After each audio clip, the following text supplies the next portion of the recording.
Hello friends, പുതിയൊരു വീഡിയോയിലേക്ക് എല്ലാവർക്കും സ്വാഗതം. പെയിന്റ് പ്രൊട്ടക്ഷൻ ഫിലിമിനെ കുറിച്ചും സെറാമിക് കോട്ടിങ്ങിനെ കുറിച്ചും നിങ്ങൾ മനസ്സിലാക്കി. ഇവയിൽ ഏതാണ് നിങ്ങൾക്ക് ഏറ്റവും അനുയോജ്യമായത്, അല്ലെങ്കിൽ ഏതാണ് കൂടുതൽ നല്ലത്? PPF വേണോ സെറാമിക് കോട്ടിംഗ് വേണോ എന്ന് തിരഞ്ഞെടുക്കുമ്പോൾ അവയുടെ വ്യത്യാസങ്ങൾ അറിഞ്ഞിരിക്കണം. മെറ്റീരിയൽ: PPF ഒരു പോളിയൂറത്തേൻ ഫിലിമാണ്, എന്നാൽ സെറാമിക് കോട്ടിംഗ് എന്ന് പറയുന്നത് ഒരു കെമിക്കൽ കോട്ടിംഗ് ആണ്. അതുകൊണ്ട് തന്നെ PPF അപ്ലൈ ചെയ്യുന്നത് കുറച്ച് പ്രയാസകരമായ ജോലിയാണ്. അതേപോലെ തന്നെ സ്കിൽഡ് ആയിട്ടുള്ള പ്രൊഫഷണൽസിനെയും ആവശ്യമാണ്. ഒപ്പം പെയിന്റ് സർഫേസിൽ ഡാമേജ് ഒന്നും ഉണ്ടാകാനും പാടില്ല. അങ്ങനെയുണ്ടെങ്കിൽ PPF ചെയ്യുന്നത് ശരിയായി കൊള്ളണമെന്നില്ല. സെറാമിക് കോട്ടിംഗ് ലെയർ PPFനെ അപേക്ഷിച്ച് തിന്നാണ്, പക്ഷേ ഇവ സർഫേസിലുള്ള ചെറിയ ഇംപെർഫെക്ഷൻസ് ഒക്കെ ഫില്ലായിക്കൊള്ളും. സെൽഫ് ഹീലിംഗ് പ്രോപ്പർട്ടി ഉള്ളതിനാൽ PPFൽ ഉണ്ടാകുന്ന ചെറിയ സ്ക്രാച്ചസ് ഒക്കെ തനിയെ ഫില്ലായിക്കൊള്ളും.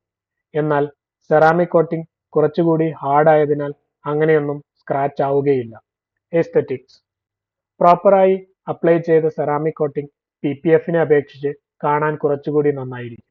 കാരണം എന്തെന്നാൽ ഇവ അപ്ലൈ ചെയ്യുന്ന സമയത്ത് ലിക്വിഡ് ഫോമിലാണ്. സെറാമിക് കോട്ടിംഗ് ചെയ്ത നിങ്ങളുടെ വാഹനം PPF ചെയ്യുന്നതിനെ അപേക്ഷിച്ച് കുറച്ചുകൂടി ഗ്ലോസി ആയിരിക്കും. എന്നിരുന്നാലും PPF നിങ്ങൾക്ക് ഇഷ്ടമുള്ള ഏത് കളറിലും ചെയ്യാം. How long do they last? Ceramic കോട്ടിങ്ങിനെ അപേക്ഷിച്ച് PPF കൂടുതൽ കാലം നിങ്ങളുടെ വാഹനത്തെ പ്രൊട്ടക്റ്റ് ചെയ്യും. How much do they cost? രണ്ട് പ്രൊട്ടക്ഷൻ ടൈപ്പിന്റെയും കോസ്റ്റ് നിങ്ങൾ ഉപയോഗിക്കുന്ന മെറ്റീരിയൽസിനെ ആശ്രയിച്ചിരിക്കും. എങ്കിലും PPFനാണ് സെറാമിക് കോട്ടിങ്ങിനെ അപേക്ഷിച്ച് കോസ്റ്റ് കൂടുതൽ. ഇനി ഏതാണ് ബെറ്റർ? ഏത് പ്രൊട്ടക്ഷൻ ടൈപ്പാണ് നിങ്ങൾക്ക് കൂടുതൽ ചേരുക എന്നുള്ളത് നിങ്ങളുടെ ക്ലൈമറ്റ്, എവിടെയാണ് കൂടുതൽ വാഹനം ഓടിക്കുന്നത് എന്നതിനെയെല്ലാം ആശ്രയിച്ചിരിക്കും. എന്തെങ്കിലും ഡാമേജ് പറ്റിക്കഴിഞ്ഞാൽ നിങ്ങൾക്ക് PPFന്റെ ഡാമേജ് ആയ പീസ് മുഴുവൻ റീപ്ലേസ് ചെയ്യേണ്ടതായി വരും. എന്നാൽ സെറാമിക് കോട്ടിംഗ് ഡാമേജ് ആയ ഭാഗം മാത്രം റീവർക്ക് ചെയ്ത് വീണ്ടും അവിടെ അപ്ലൈ ചെയ്യാൻ സാധിക്കും. ഹൈവേ ഡ്രൈവിംഗ് മെയിനായി ഉള്ളവർക്ക് PPF കോട്ടിംഗ് ആണ് നല്ലത്. യൂസ്ഡ് കാറിനൊക്കെയാണ് അപ്ലൈ ചെയ്യുന്നതെങ്കിൽ സെറാമിക് കോട്ടിംഗ് ആണ് നല്ലത്. കാരണം പെയിന്റിലുള്ള ചെറിയ സ്ക്രാച്ച് ഒന്നും ഇത് അപ്ലൈ ചെയ്യുമ്പോൾ കുഴപ്പമില്ല. അതുപോലെ തന്നെ ഇൻസ്റ്റാൾ ചെയ്യാൻ ഈസിയുമാണ്.